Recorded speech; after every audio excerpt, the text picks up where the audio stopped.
नमस्कार दोस्तों, स्वागत है आपका स्टडी फॉर सिविल सर्विसेज में। यदि स्टडी फॉर सिविल सर्विसेज के छात्र हैं तो ये वाला टेलीग्राम जरूर ज्वाइन करके रखिए। यूट्यूब चैनल में हमारे साथ है तो भी ये वाला टेलीग्राम ज्वाइन करना बहुत ज्यादा जरूरी है। सारे नोटिफिकेशन, सारे अपडेट, सारे मोस्ट इंपोर्टेंट पिक्स, सारा रिवीजन सब कुछ यहाँ पे बताया जाता है। देखिए, इस फ्री जो इनिशिएटिव की पीडीएफ आपको सिर्फ पेड ग्रुप में मिल सकती है। हमारा पेड ग्रुप भी चल रहा है इस फ्री इनिशिएटिव के साथ साथ। वीडियो हमारे फ्री थे, फ्री है, फ्री रहेंगे हमेशा, लेकिन इसके साथ साथ हमारा पेड ग्रुप भी चल रहा है जहां पे आपको कंप्लीट स्टडी मटेरियल मिलेगा, कंप्लीट आपको आंसर राइटिंग जो है करवाई जाएगी, कंप्लीट फीडबैक दिया जाएगा, कैसे क्वेश्चन को समझना है, किस तरह के क्वेश्चन में क्या आंसर लिखना है, पॉइंट टू पॉइंट एक एक चीज बताएंगे आपके साथ हमारे एक्सपर्ट, और कंप्लीट आपको पर्सनल गाइडेंस भी दिया जाएगा। ज्यादा जानकारी के लिए 8564880530 या 9696066089 पे कॉल या व्हाट्सएप कर सकते हैं, या फिर मुझे डायरेक्टली व्हाट्सएप कर सकते हैं 7838692618 पे। नमस्कार, जय हिंद दोस्तों। स्टडी फॉर सिविल सर्विसेज में आप सबका एक बार फिर से स्वागत है। आज की इस वीडियो में जैसा कि आप जानते हैं कि हम 66वीं बीपीएससी मुख्य परीक्षा के लिए कुछ मॉडल क्वेश्चंस और उनके आंसर्स को डिस्कस करेंगे। तो चलिए शुरू करते हैं। स्टडी फॉर सिविल सर्विसेज आपके लिए लेकर आया है UPSC, BPSC, UPPCS, UPSC, EPFO के लिए शानदार और जानदार कोर्सेज, जिसके लिए हम प्रीलिम्स, मेंस, उनके ऑप्शनल्स के लिए answer writing, test series, evaluations करवा रहे हैं। अधिक जानकारी के लिए आप हमें इन नंबर्स पे कॉल कर सकते हैं, इन दिए गए सोशल मीडिया प्लेटफॉर्म से फॉलो कर सकते हैं, हमारे टेलीग्राम चैनल से जुड़ सकते हैं। तो चलिए आज का वीडियो शुरू करते हैं। इस वीडियो में हमने प्रमुख 4 सेक्टर से क्वेश्चन लिया है। पहला है इंडियन पॉलिटी एंड गवर्नेंस से प्रेशर ग्रुप, दबाव समूह। आर्ट एंड कल्चर से लिया है पटना कलम का कॉमर्शियलाइजेशन। पटना कलम पर इससे पहले हम एक क्वेश्चन और कर चुके हैं, लेकिन ये क्वेश्चन का फॉर्म थोड़ा डिफरेंट है, और जिस तरह से बीपीएससी अपने आप को यूपीएससी के रास्ते पर ले जाने की कोशिश कर रहा है, हो सकता है कि इससे एक डिफरेंट एस्पेक्टल का क्वेश्चन ज़रूर पूछा जाए। करंट अफेयर से हमने लिया है कि राष्ट्रीय शिक्षा नीति, उसके बाद में कुछ कमेंट डिटेल्स। तो एक बार आप इसका नोट्स ज़रूर बना लेंगे, क्योंकि हर एग्जाम में एजुकेशन पॉलिसी का तो आना ही वाला है। बिहार स्पेशल में हमने दिया है डिजास्टर मैनेजमेंट। तो चलिए शुरू करते हैं। Define pressure groups, identify major pressure groups in Indian politics and examine their role in it. Bharat में दबाव समूह को पहले आपको बताना है कि उनकी परिभाषा देनी है, उनकी पहचान करनी है, और उनकी भारतीय राजनीति में उनकी भूमिका क्या है उस पर भी हमें विवेचना करनी है, परीक्षण करना है। तो चलिए शुरू करते हैं। पहले बता देंगे कि दबाव समूह क्या है। तो प्रेशर ग्रुप जो है वो बहुत से लोगों का एक संगठन है जो सरकार पर या चल रही सत्ता पर किसी न किसी तरह से डायरेक्ट या इनडायरेक्ट तरीके से प्रभावित करता है, और उनकी नीति, निर्देश, कार्यक्षमता, कार्यक्षेत्र को इस तरह से बदलने की या इस तरह की प्रभावित करता है ताकि उनको फ़ायदा हो सके, या उनके नुकसान में कोई नीति, नियम, कानून, कोई पॉलिसी उनके नुकसान में ना जाए। और अपनी बात को मनवाने के लिए, अपने हितों की रक्षा के लिए बहुत सारे लोगों का संगठन एक साथ जब जुड़ जाता है और सरकार पे किसी तरीके का पॉजिटिव हो या नेगेटिव हो वो दबाव बनाता है, तो उसे दबाव समूह कहते हैं, डेट इज़ प्रेशर ग्रुप्स।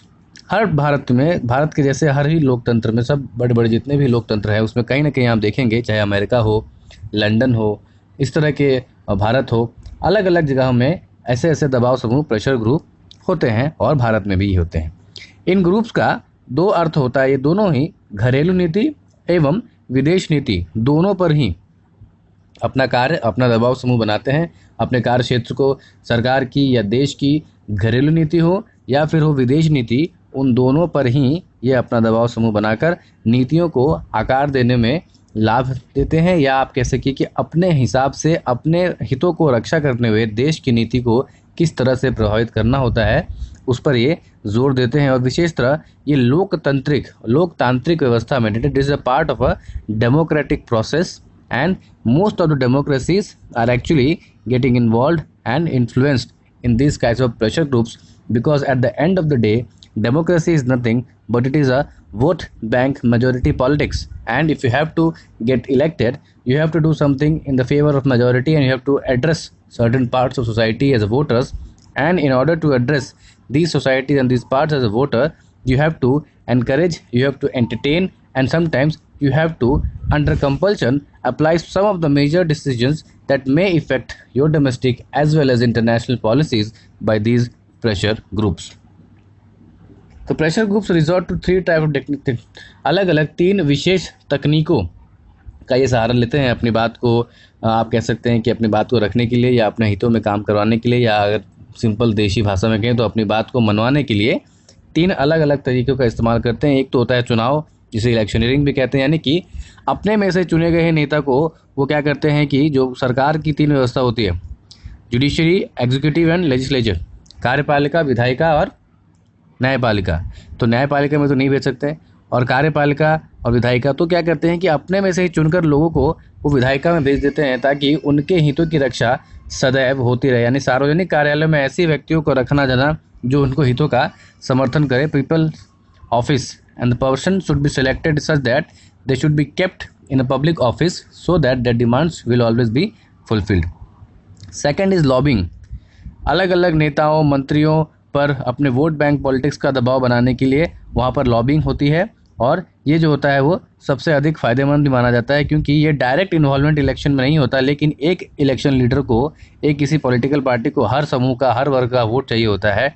और ख़ास करके जो इसमें आप देखेंगे जो बिज़नेस कम्युनिटी है या फार्मर्स कम्युनिटी है वो इस लॉबिंग क्षेत्र को काफ़ी ज़्यादा महत्व देती है। और इंटरनेशनल पॉलिटिक्स में आप देख लें, यूरोप के हर कंट्रीज़ में, यूएसए में इजराइल की लॉबी होती है, डिफेंस की लॉबी होती है, अफ्रीकन कॉकस की लॉबी होती है, ब्लैक्स की लॉबी होती है। तो लॉबी पॉलिटिक्स जो है आप देखेंगे कि मैच्योर डेमोक्रेसी में बहुत हद तक गेम प्ले करता है। और जो थिंक टैंक वाली, जो आपने नाम सुना होगा कि ये थिंक टैंक है, फलाना ढिकाना थिंक टैंक है, ये सारे थिंक टैंक एक्चुअली में वो प्रेशर ग्रुप्स का एक मॉडिफाइड नेम है।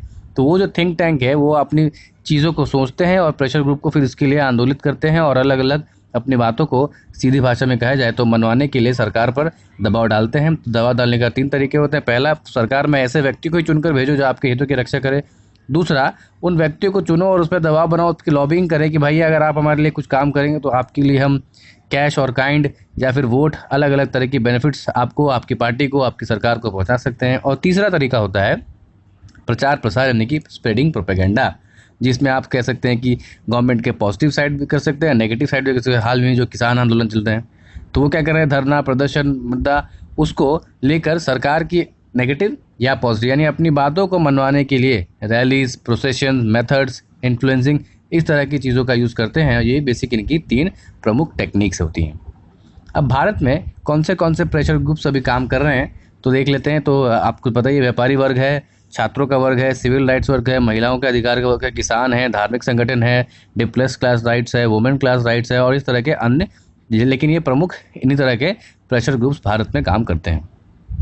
अब इनका भारत जैसे देश में या भारत जैसे लोकतंत्र में इनकी भूमिका क्या है?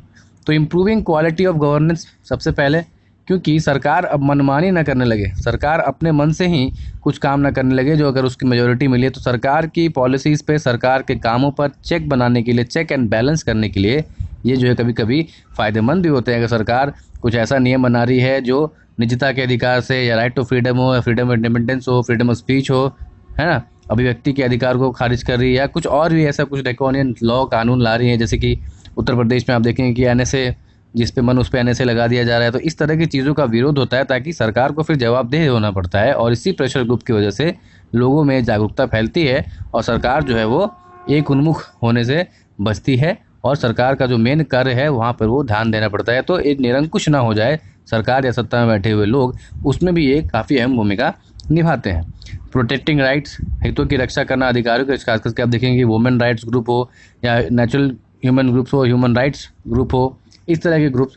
कभी कभी ये ज़रूर होता है कि एनजीओ से इन ग्रुप्स को कभी विदेशी फंडिंग वगैरह के बीच में इनके अलग ध्येय होते हैं, अलग मोटिव्स होते हैं, लेकिन कुछ ही ऐसे होते हैं। बाकी बहुत से आप देखेंगे ह्यूमन राइट्स ग्रुप हो गया, वुमेन राइट्स ग्रुप हो गया, चाइल्ड राइट्स ग्रुप हो गया, महिलाओं की चल रही समस्याओं को उजागर करते हैं, बच्चों पर हो रहे शोषण को उजागर करते हैं, ताकि सरकार को नीति निर्देश बनाने में किसी न किसी तरह पे मदद मिल सके। ठीक है। इंश्योरिंग अकाउंटेबिलिटी, जवाबदेही को सुनिश्चित करते हैं।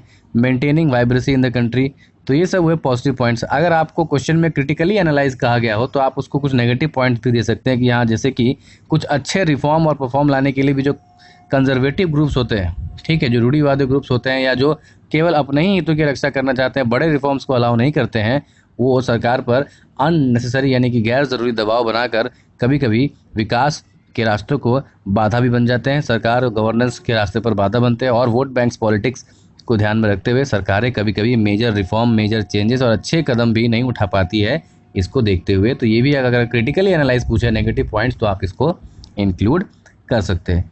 चलिए बढ़ते हैं तीसरे प्रश्न की तरफ।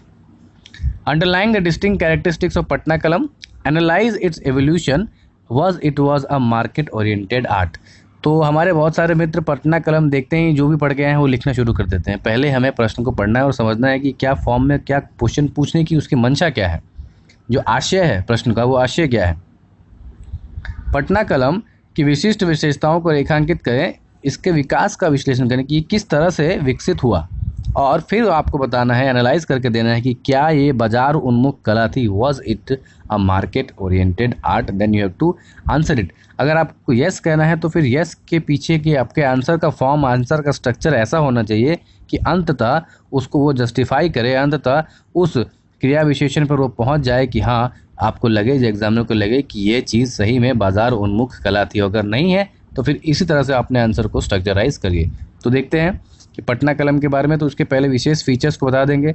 तो विशेष फीचर क्या है कि एक लघु चित्रकारी, मिनिएचर पेंटिंग है, कजली स्याही एक विशेष तरह की टेक्निक का यूज़ करती है, बैकग्राउंड वगैरह में इसको खास चीज़ों को होता नहीं है, फॉरग्राउंड में शेडिंग होती है। बड़े बड़े जो पेंटिंग्स होते हैं, जो मुगल काल की पेंटिंग हो या मुगल इंडो राजपूत स्टाइल की पेंटिंग हो या कांगड़ा स्टाइल की पेंटिंग हो, इससे विशेषता अलग होती है। इसमें ग्रैंडियोजिंग, बड़ी भव्यता को नहीं किया जाता, किसी विशेष लैंडस्केप का उपयोग नहीं किया जाता है। ठीक है, कभी कभी ये जो है हथदंत यानी कि गज दंत पर भी इसकी आकृति बनाई जाती है। जो अमीर जिसके खरीदार होते थे, जिनके विशेषकर जो ब्रश होते हैं वो सूअर के बालों से, पिग हेयर से बनते हैं। Use of light coloured sketch, local pencil, cost effective tools, क्योंकि ये कॉस्ट इफेक्टिव है। पर इसका पढ़ेंगे स्पेशल फीचर्स में, ये कॉस्ट इफेक्टिव इसको बनाया क्यों गया। आपको पता है कि मुग़ल काल, जब मुग़ल शासन 1707 में, जब औरंगज़ेब की मृत्यु के बाद जब मुग़ल वंश और मुग़ल शासन का, मुग़ल एम्पायर का जब डिसइंटीग्रेशन शुरू होता है, तो वहाँ के जितने भी स्कॉलर्स हैं, आर्टिस्टन, पेंटर्स, म्यूजिशियंस, डांसर, वो फिर उनके कोई पैटर्नेज नहीं मिलती, उनका कोई रक्षाकार नहीं होता, उनका कोई सहायताकार नहीं होता, कोई बड़ा एम्पायर नहीं जो उनको काम दे सके। तो इसीलिए वो क्या करते हैं, अलग अलग दिशाओं में चलते हैं, और जो बगल में छोटे छोटे अलग अलग राज्य बने हैं वहाँ कहीं ना कहीं शरण लेते हैं, वहाँ कहीं ना कहीं अपना काम ढूंढते हैं। और इसी तरह से ये जो चित्रकार हैं, ये चित्रकार वहाँ से लखनऊ के रास्ते होते हुए बंगाल पहुँचते हैं, क्योंकि उसके बाद जो है ब्रिटिशर्स के काल में बंगाल 1911 तक भारत का, फिर दिल्ली से हटकर जो सत्ता का केंद्र है वो चला जाता है बंगाल, और इसी बीच में कुछ जो है वो पटना में आकर बस जाते हैं। और फिर वहाँ के लोकल स्थानीय निवासी, लोकल एडमेंस, जो वहाँ के स्थानीय बड़े लोग हैं या फिर रसूखदार लोग हैं, ब्रिटिश के ऑफिसर्स हैं, उनके लिए अपने चीज़ों को डिज़ाइन करते हैं और उसके हिसाब से अपनी पेंटिंग्स में कुछ चेंजेस लाते हैं, जो कि यूरोपियन आर्ट से, यानी कि जो यूरोपीय कला है उससे भी प्रभावित होती है, जो विक्टोरियन स्टाइल ऑफ पेंटिंग उससे प्रभावित होती है, लोकल किंवदंतियों से प्रभावित होती है, लोकल स्थानीय जो रोज़मर्रा की चीज़ें हैं उससे प्रभावित होती है। और कहीं ना कहीं इससे हम माना जा सकता है कि ये एक बाज़ार उन्मुख कला होती है, क्योंकि वो अपनी रोज़ी रोटी को चलाने के लिए लोगों तक, यानी कि आम लोगों तक इसकी पकड़ हो सके, इसके प्रचार प्रसार हो सके, इसलिए इनको पीपल फ्रेंडली बनाया जाता है। That is why it is an market oriented art and architecture and culture. So क्योंकि इसलिए इसको अफोर्डेबल बनाया गया, क्योंकि बड़ी बड़ी पेंटिंग्स जो है वो जाहिर सी बात है, कोई बड़े बड़े व्यक्ति तो उस वक्त राज दरबार तो है नहीं जो खरीदेंगे, तो आम जनमानस इसे खरीद सकें, इसलिए इसमें भव्यता का उपयोग नहीं करता। उससे जितना ज़्यादा सिंपल एंड सोबर रखा जाए वही उसकी एक विशेषता होती है, वही उसका एक विशेष चित्रकार, उसका स्टाइल भी बन जाता है। ऑन डिमांड पेंटिंग होती है, खास करके मध्यम वर्ग तक पहुंचना चाहता है। मोस्टली डिपिक्टेड जो लोकल रोज़मर्रा की चीज़ें हैं उसको बताते हैं, day to day life scenery हो, मार्केट प्लेस हो, वर्क प्लेस हो। ठीक है, जैसे कुछ प्रमुख एग्जांपल हैं कि मछली बेचती हुई महिला, ठीक है, एक नाई की दुकान, बाराती, इस तरह की चीज़ें, क्रेमेटोरियम, इस तरह की चीज़ें जो है वो मुस्लिम विवाह, ये जो है कुछ उसके प्रमुख पेंटिंग्स हैं, उसके एग्जांपल्स हम देख लेते हैं। तो इस तरह से आम रोज़मर्रा की चीज़ें, ताड़ी बेचता हुआ व्यक्ति और उसे भरती हुई उसकी महिला, ठीक है, डोली ले जाते हुए लोग, आम मार्केट का ड्रेस। तो इस तरह से जो पटना स्टाइल है वो क्या करता है कि विशेष रूप से कोई ग्रैंडियोजिंग पर का मतलब नहीं करता, रोज़मर्रा की चीज़ों को वो देखेंगे कि आप रोज़मर्रा के जीवन में जो चीज़ चल रही होती हैं उसको ही कागज़ पर उतारते हैं। अब देखते हैं कि ये आफ्टर डिस्ट्रिक्ट किस तरह से आता है। तो जैसे कि हमने बताया कि मुग़ल साम्राज्य के विघटन के बाद, उसके आर्थिक पतन के बाद जो लोग हैं वो लखनऊ, पटना के रास्ते बंगाल जाते हैं, और इसी बीच में पटना में जो लोग बस जाते हैं और फिर अपनी एक नई तरह की पेंटिंग टेक्निक को उजागर करते हैं, जिसको हम कहते हैं necessity is the mother of invention. ठीक है, तो उस necessity is the mother of invention, आवश्यकता ही जो है वो आविष्कार की जननी है, और उससे फिर ये एक नया आर्ट फॉर्म बनाते हैं। इसलिए इसे एक फिरंगी कलम भी कहा गया है, क्योंकि ये यूरोपियन स्टाइल से प्रभावित था। और इसीलिए आप इसको कह सकते हैं कि जो मोस्टली है जो ब्रिटिश शहरी क्षेत्रों में फैला, क्योंकि ब्रिटिश शहरी क्षेत्र में ब्रिटिश बाबू हो गए, अंग्रेज़ी अफसर हो गए, और कुछ भारतीय जो मध्य वर्ग जो इसका उदय हो रहा था, वो पैसे वाले मध्य वर्ग शहरी क्षेत्र में रहते थे, ग्रामीण क्षेत्र में नहीं।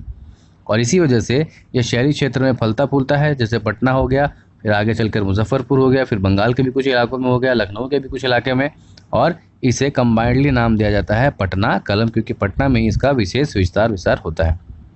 और इसलिए इसे कहा जा सकता है कि yes it was an innovation and market oriented adaptation. यहाँ ये बाजार उन्मुख नवाचार था और बाजार के अनुकूल था, क्योंकि उन्हें अपनी रोजी रोटी चलानी थी, रोज़मर्रा का जीवन चलाना था, और इसीलिए उन्होंने अपने स्टाइल में चेंजेस किए और उसको कमर्शियलाइज्ड बना दिया, ताकि उनकी और पेंटिंग दोनों की लाइफस्टाइल बनी रहे। अगला प्रश्न देखते हैं कि highlight the special features of new education policy 2020।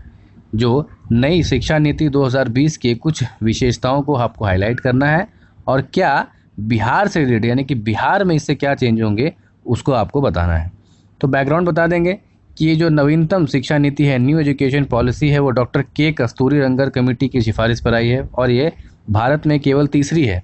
इससे पहले आई थी 1986 में, और उससे पहले आई थी 1948 में डॉक्टर सर्वपल्ली राधाकृष्णन, जो हमारे पहले जो हमारे टीचर्स डे, जिनको टीचर्स डे मनाया जाता है, और जो हमारे दूसरे राष्ट्रपति थे, माफ करिएगा, दूसरे राष्ट्रपति। He was the second president of India and then he was the first vice president of India and then he became the president of India and he was the teachers. उन्हीं के जन्म दिवस पे 5 सितंबर को टीचर्स डे मनाया जाता है। तो उन्हीं के सिफारिश पे पहली शिक्षा नीति आती है, दूसरी आती है 1986 में, और तीसरी आती है उसके ठीक 34 साल बाद 2020 में अंडर के Kasturirangan.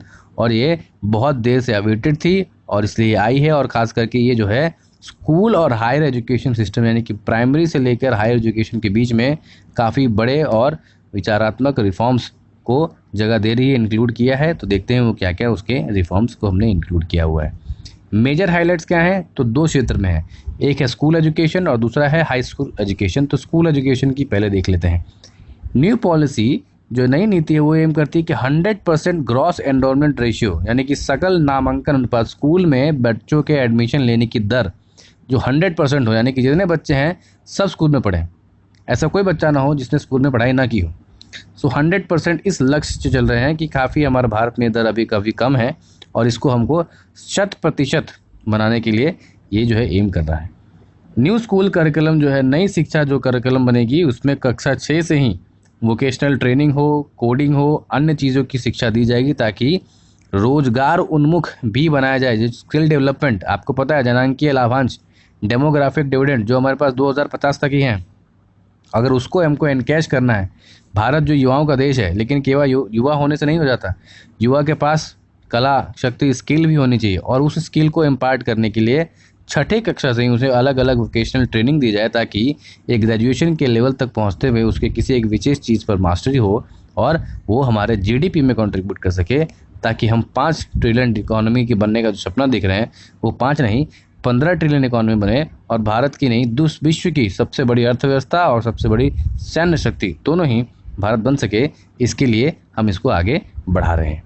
National mission for foundational literacy and numeracy, ठीक है, आधारभूत संरचना और संख्यात्मक पर राष्ट्रीय मिशन 2025 तक कक्षा 3 के स्तर पर बुनियादी कौशल को सुनिश्चित करेंगे, लेवल 3 तक उसको आगे चलेंगे।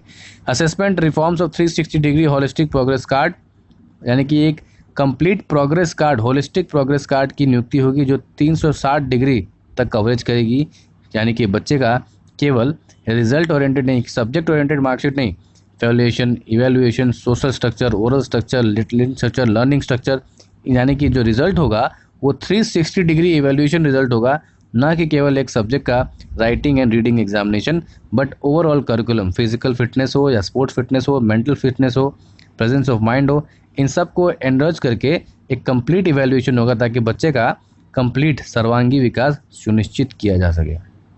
आप देखेंगे कि हायर एजुकेशन में क्या है, 4 years of under graduate degree, यानी कि अंडर ग्रेजुएट डिग्री के 4 साल with multiple entry and multiple exit option, यानी कि किसी भी डिग्री से किसी भी डिग्री में आप आराम से चाहें तो ब्रिज कोर्स कर सकेंगे। ये बहुत ही अच्छी चीज़ बनाई गई ताकि 2 वर्ष तक अगर आपको लगे कि आप कुछ और कोर्स भी करना चाहते हैं तो एक साथ 2 सब्जेक्ट में भी ग्रेजुएशन करने की छूट इसमें दी जाने की प्रावधान चल रही है। अभी उस पर बात चल रहा है लेकिन अब तक लागू नहीं हुई, शिक्षा नीति में सारी बातें हैं।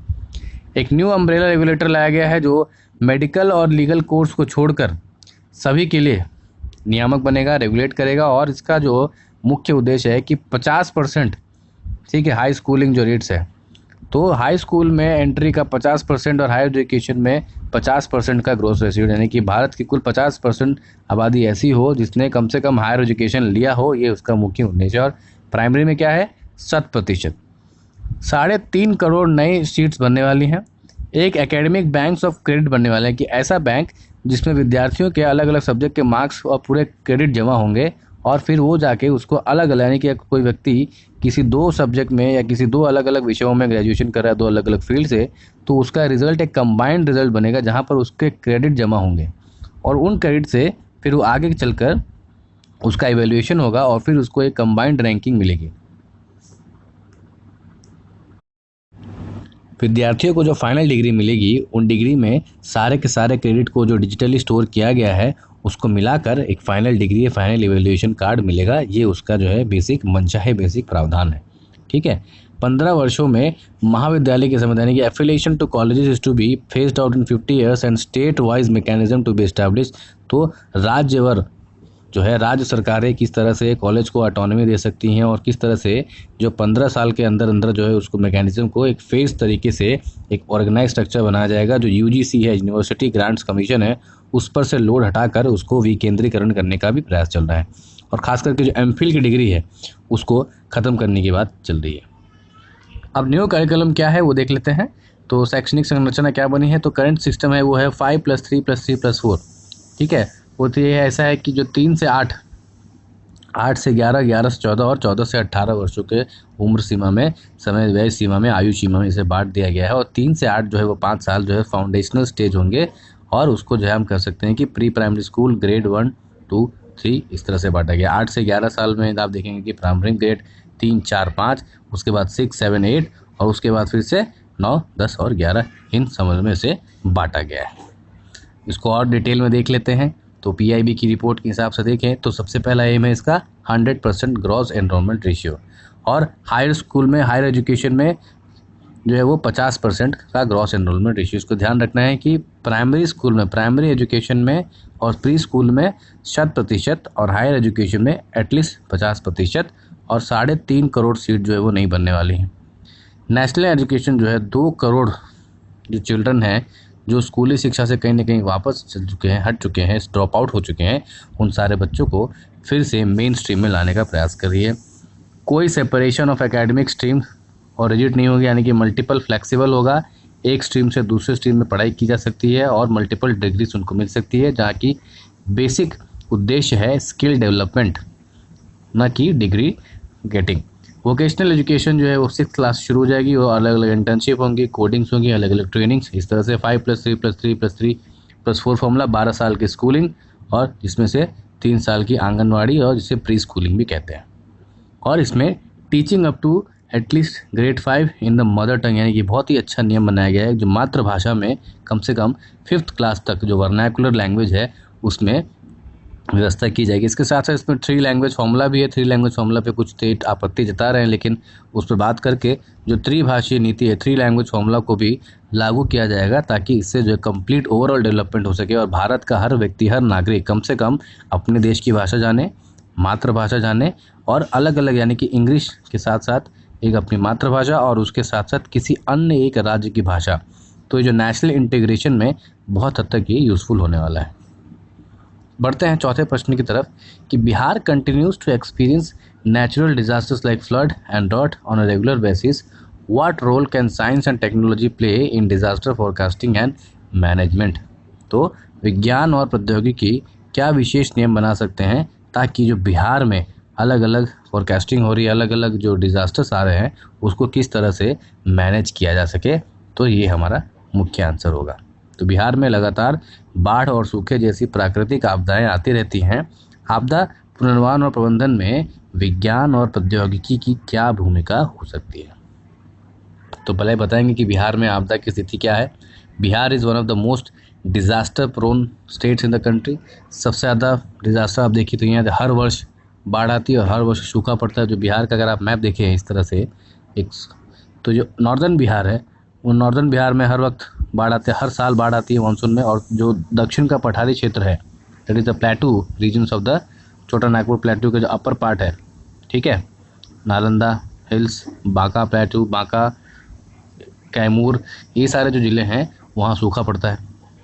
तो इसलिए बाढ़ और सुखाड़ बिहार जैसे राज्य में साथ में ही आती हैं। दूसरा, उसका लोकेशन नेपाल के ठीक बॉर्डर पर है और नेपाल से बहुत सारी नदियाँ निकलती हैं और नेपाल के पास उन नदियों को चैनलाइज करने का कोई तरीका नहीं है, तो सीधा सीधा सारा पानी वो बिहार में छोड़ दिया जाता है। और बिहार में क्योंकि वो नदियाँ जो है अपने साथ बहुत सारा गाज सेडिमेंट लेकर आती हैं, तो आप समझे, देखिए जो नदी का स्ट्रक्चर होता है, इंटरनल स्ट्रक्चर इस तरह से यहाँ पर गाज भर जाता है, जिसकी वजह से ये जो नदी जिसको सीधा अपने रास्ते पर बहने चाहिए, वो ये रास्ता, ये डेप्थ उसकी भर जाने की वजह से वो इस तरफ से लेटरल बहने लगती है और बाढ़ की स्थिति आ जाती है। इसको कहते हैं shifting course of the river, और वही सबसे बड़ी प्रॉब्लम होती है। खास करके जो कोसी आंचल क्षेत्र है, कोसी का क्षेत्र है, मिथिला का क्षेत्र है, इवन तिरहुत के क्षेत्र में भी इस तरह की चीज़ें होती हैं। और सौरो ऑफ बिहार इसलिए कोसी को कहा जाता है क्योंकि वो नदी जो है वो अपना रास्ता हर बार बदल लेती है बिकॉज ऑफ दिस। ठीक है, अगर आप देखें तो प्राकृतिक आपदाओं में बिहार जो है बाढ़ में सबसे ज़्यादा है। लगभग बिहार का 73% एरिया जो है वो बाढ़ प्रभावित है। और ये जो है डेटा जो है Bihar state disaster management authority जो BSDM है उसके अनुसार कि 73% जो है बिहार का भूभाग इज़ प्रोन टू फ्लड्स, जिसको अगर आप स्टेट डिस्ट्रिक्ट्स में कन्वर्ट करें तो 28 डिस्ट्रिक्ट्स के आसपास के डिटेल बनता है। बाढ़ के अलावा सूखा और निरंतर आते रहते हैं।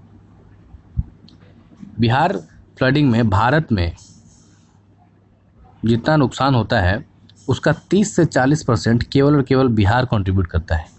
ठीक उसी तरह भारत में जितने लोग बाढ़ से अफेक्टेड होते हैं उसमें से 22% के आसपास बिहार के लोग होते हैं। 28 districts comes under this. South और साउथ वेस्ट की सिचुएशन में आपको पता ही है कि सूखा और सुखाड़ से लोग वैसे ही प्रेरित रहते हैं। अब इनके कारण क्या क्या हैं? तो दो तरह के कारण होते हैं। कारण होता है कि नेचुरल और एंथ्रोपोजेनिक, यानी कि मानव जनित, कृत्रिम और प्राकृतिक। तो नेचुरल तो उसका ज्योग्राफिकल लोकेशन जो हमने डिस्कस कर लिया ऑलरेडी। क्लाइमेट चेंज तो हर जगह के, इससे क्या हो रहा है कि जो मानसून में चेंजेस हो रहे हैं, तो अतिवृष्टि, ठीक है, फ्लैश फ्लड जिसको कहते हैं, कि अचानक से इतनी तेज़ बारिश होती है जितना निकासी की उसकी संभवता ही नहीं है। और तेज़ बारिश, अनसीजनल मानसून, बिन मौसम बारिश होती है, तो फसलों का नुकसान होता है सो अलग, और सारा का सारा तो जो loss of crops is also a disaster, because उससे आगे चलकर सुखाड़ हो सकता है, क्योंकि खाने की चीज़ कमी नहीं मिलेगी, अकाल पड़ जाएगा because of the loss of crops. Flash floods, अचानक से एक ही समय इतनी ज़्यादा बारिश हो जाए कि बाढ़ आ जाए। दूसरा, चेंज ऑफ रिवर कोर्स। और मानव कृत्रिम रीजन क्या है? तो डिफॉरेस्टेशन, बहुत ज़्यादा आबादी। अब बहुत ज़्यादा आबादी होगी तो कहाँ रहेगी? जंगल को काट कर रहेगी। जंगल को काट के रहेगी तो अपने लिए खुद से नुकसान कर रही है, क्योंकि when the trees are cutting down, erosion, soil erosion हो रहा है। लैंड होल्डिंग कैपेसिटी जो पेड़ों की होती है वो कहती है ख़त्म हो जाती है, और फिर मिट्टी का कटाव शुरू हो जाता है। मिट्टी का कटाव शुरू होता है तो नदी जो है वो चौड़ी होने लगती है, और उसके बाद से नदी जब अपना रिवर को शिफ्ट करती है, तो आपने देखा होगा खासकर बिहार के क्षेत्र में कि 4-4, 5-5 किलोमीटर छोड़कर कभी नदी यहाँ से बहती है तो दूसरी नदी यहाँ से बहती है। और क्योंकि जनसंख्या बढ़ रही है तो लोगों को कहीं ना कहीं तो रहना पड़ेगा, और इसी वजह से due to high population and high population density, लोग मजबूरी में ऐसी जगहों पर जाकर रहते हैं जो बाढ़ग्रस्त हैं या सूखाग्रस्त हैं, क्योंकि that is a disaster prone area, because they don't have places to settle, and that is why they are more prone to such kind of disaster. आप देखेंगे कि इस तरह से जो डिज़ास्टर आती हैं, प्राकृतिक आपदाएं आती हैं, उसमें गरीब लोग ही सबसे ज़्यादा प्रभावित होते हैं, क्योंकि उनके पास रहने का कोई ठोस ठिकाना नहीं होता। वो ऐसी जगह पर ही रहते हैं क्योंकि जहाँ पर उनके पास रहने और बसने के लिए कोई ज़मीन ही नहीं है। वेस्ट जनरेशन की प्रॉब्लम है, शहरीकरण की प्रॉब्लम है, सीवेज जनरेशन की प्रॉब्लम है, एनक्रोचमेंट, इन सारे कारणों से जो है natural as well as artificial कारणों से बिहार में जो है फ्लड हो या ड्रॉट हो आती रहती हैं। अब साइंस एंड टेक्नोलॉजी इसमें कैसे हेल्प कर सकती है? तो रिमोट सेंसिंग, ठीक है, इन सैटेलाइट से आप पहले अनुमान लगा सकते हैं, पूर्वानुमान कर सकते हैं। जो IMD जिस तरह से साइक्लोन्स के बारे में बता सकता है, तो आप पहले से तैयारी कर सकते हैं रेस्क्यू करने की। ठीक है, एक खास सिस्टम बनी हुई कि Indian National Centre for Ocean Information INCOIS, ये बता सकता है, खास करके इसलिए बनाया गया है। अर्लिंग वार्निंग सिस्टम बनी है। रिवर की जो नदियों में जो गाज भर जाता है उसको खाली करने की ड्रेजिंग वाली नीति को अपनाने से साइंस एंड टेक्नोलॉजी बड़े बड़े डॉटर्स को लेकर, ट्रॉलर्स को लेकर ड्रेजिंग की जा सकती है, और उन मिट्टियों का खेतों में एज अ फर्टिलाइज़र भी यूज़ कर सकते हो, तो दोनों मटेरियल होगा, यानी कि it can be use in fertiliser also. और दूसरी बार वो ड्रेजिंग करके जो नदी का कोर्स है वो नदी भी अच्छी लंबी हो जाएगी, तो फ्लड भी नहीं आने वाला and that second thing is that garbage can be used for fertilizers also for the filling of land in many regions, so that is very fertile soil. Second is swift mobility and evacuation. अगर आपको पता हो IMD हो या इनकोइस हो इनकी basis पे, तो you can know, you can understand about the path, especially in the case of cyclones.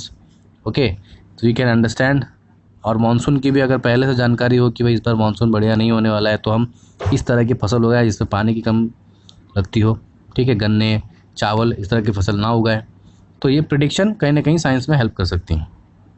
और इसी के साथ हमारा वीडियो ख़त्म होता है। मिलते हैं आपसे अगली वीडियो में। टिल देन, जय हिंद, जय भारत।